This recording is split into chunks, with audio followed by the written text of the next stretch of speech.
Hello, this book is Watercolor Nature, has 20 simple tutorials by Amandine LaBarre. Now, this book is very waterlogged, which I suppose happens when one is using watercolor books.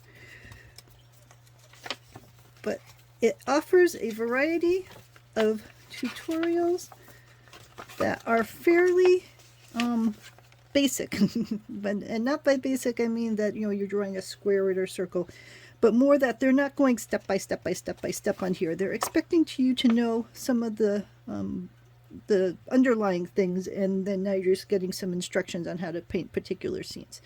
They do touch on what is wet on wet, what is dry, how to do layering, but these examples are super brief. They expect you've already gone through other books or other YouTube videos or whatever to be able to get to the point that you are ready to start working on some projects.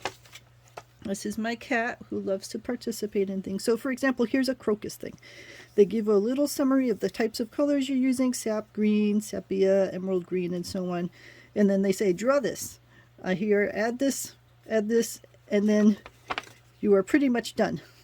So there's many other books that put a ton of information into a given scene and saying this is how you draw the flowers, and this is how you start to do the shading, and so on.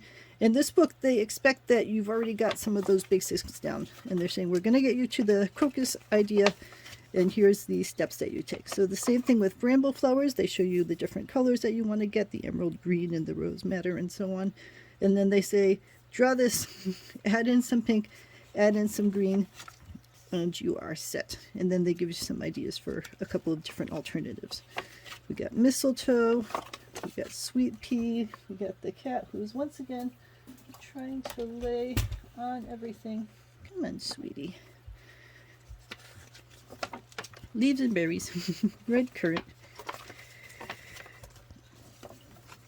So for people who have a grounding in watercolors, this is great, because if they have a grounding in watercolors and now they want to specialize in florals and so on, then this gives you a lot of information. And now that we've done a couple plants, we got a white cat.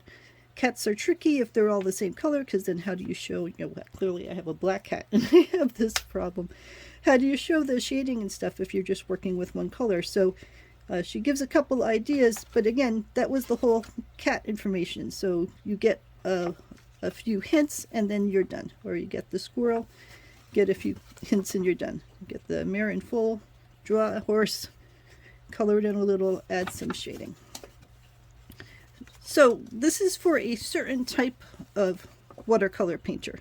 It's not for a beginner, and it's also not really for an advanced person, because they're not providing a lot of higher end types of information that an advanced person would want details on.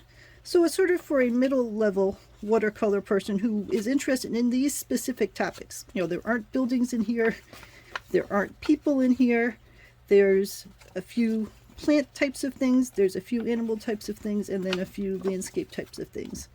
And then for some reason Snowdrop is in here at the back with the landscape types of things. And I don't even know if I'm going to be able to get this last page open, since, as mentioned, I have spilled water on this book many times. There we go, more snowdrops. All right, so I think you get the gist here.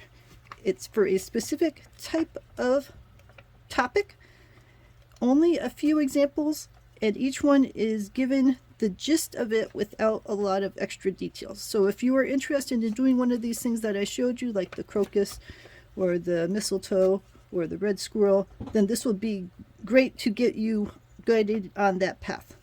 But if you're a raw beginner or if you're an advanced person, then this is probably either too complicated for you or not enough detail for you.